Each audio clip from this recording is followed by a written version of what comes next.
how to have maximum productivity and focus. And so I'm going to start with a question. I'm going to ask you, Jeremiah, what distracts you? What distracts If me? anything? Oh, wow. You get distracted? Yeah. It's funny. I look for distractions outside of focus, but I would say my dog probably distracts me the most. And then probably I'm doing some experimenting right now on virality on LinkedIn. So I kind of get distracted sometimes looking at comments on my posts and then studying what's working. And then I might go down like a rabbit hole and be like, wait a minute, I need to hop back to this. So Yuki and LinkedIn. Okay, so that actually perfectly falls into the stat that I found. 14% of people are distracted by kids, and I would put Yuki, your pup, in that bracket. Yep. And 57% of us are distracted in some way, shape, or form by technology. So this is whether it's the scrolling, whether it's watching videos, whether it's watching TV, it might be going down that internet deep dive. And so in some way, video games came up there. Those 7% of people get distracted by video games, which was surprising to me as well.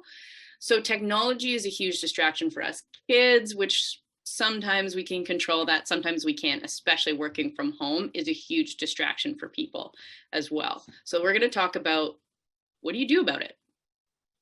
How do you manage your time? How do you become productive? How do you focus more? And I have 3 hacks for us. So our first hack is 1, if you build it, productivity will come. So this is actually a really big one. And if everybody's seen Field of Dreams, then they know where this came from, kind of. And what I'm talking about is environment. So if you set the stage, we are all a product of our environment. And I'm going to give everybody a pass on the distraction here, in that our environment, for the most part, is not conducive to deep work and to focusing and to thinking. There is so much that we have been actually trained to be distracted, right? So the biggest thing that you can do, one of the first and most important elements, is make an environment or go to an environment where you can be productive. And so what does that actually mean? Do you have a space in your house away from the kids, away from your pup maybe? Do you have to leave your house and go somewhere else? You go to a library, do you go to a coffee shop? Right? Sometimes a coffee shop can actually be less distracting than being in your own home when you're around your kitchen, when you're around all your comforts of home, maybe your TV and your bookshelf and all of the other things your bed that might distract you. I know that some people just get distracted, they take a break and take a nap, and they just need to lie down. But that's all these things I've talked about triggers and I've talked about habits.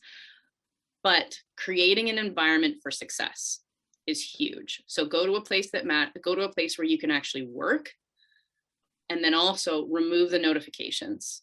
Turn your Wi-Fi off if you're not going to use it. If you don't need it, turn it off. So start to remove those distractions. For a period of time, I'll admit, my husband and I removed the TV out of our house. We just got rid of it. Like, we don't have a TV anymore. And our friends came over and it was weird. So our kids wanted to watch TV, and we're like, you can watch this picture on the wall. Or like, sorry. There's a retraining that will happen here, but try to remove the things, do yourself a favor, remove the things that will distract you.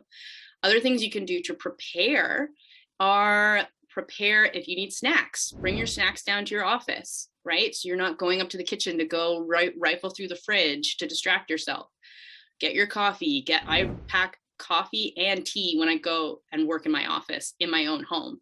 I pack like extra beverages so that I don't need to leave and I don't find myself going down that rabbit hole. You know, what's good about this too, the other benefit of getting out of your house is I find I get much better thinking done in environments that are new to me. So because they build new neural connections, and I created tons of associations to things I've never thought about because I was in an environment with different visual stimuli. So for me, being a visual person, I love to go to coffee shops. I love to go in the mountains. I love to go places I've never been before to write and journal. And it's really helped me out. And it's also productive. I'm learning here as well. Mm-hmm.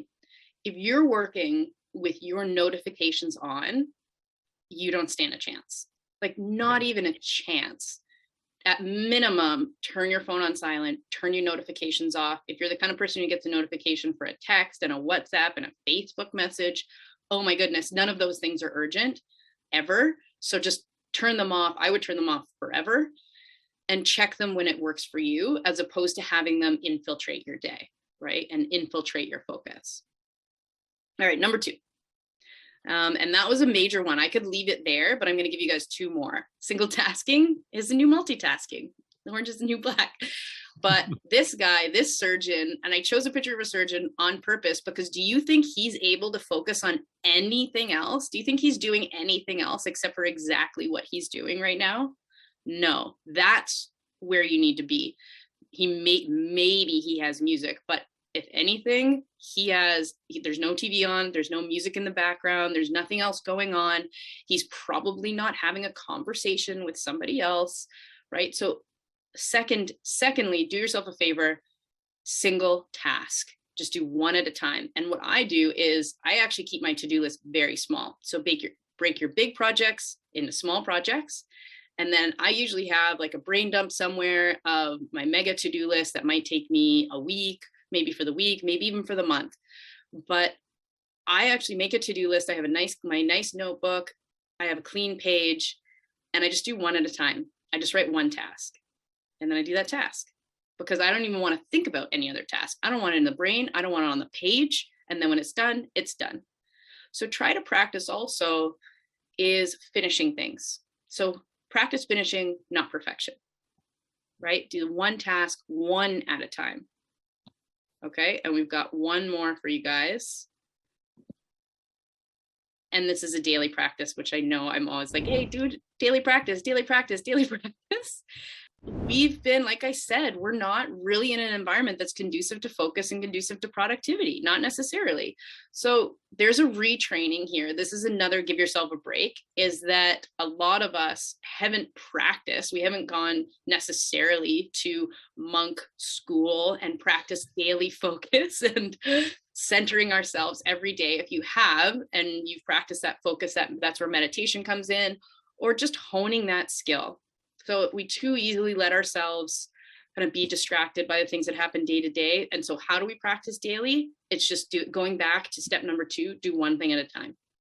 And I would challenge you guys to actually start with your conversations and your interactions with people as a single task. So if you find yourself walking and talking, driving and talking, texting and talking, you have your computer open while you're talking to your friend or your spouse, just remove those things, stop, and give 100% focus to the person who's in front of you or the person who's on the other end of the phone. And even just try that, and you'll find that even just walking or driving, our brain is just switching back and forth, back and forth, back and forth. But this is about practicing single focus.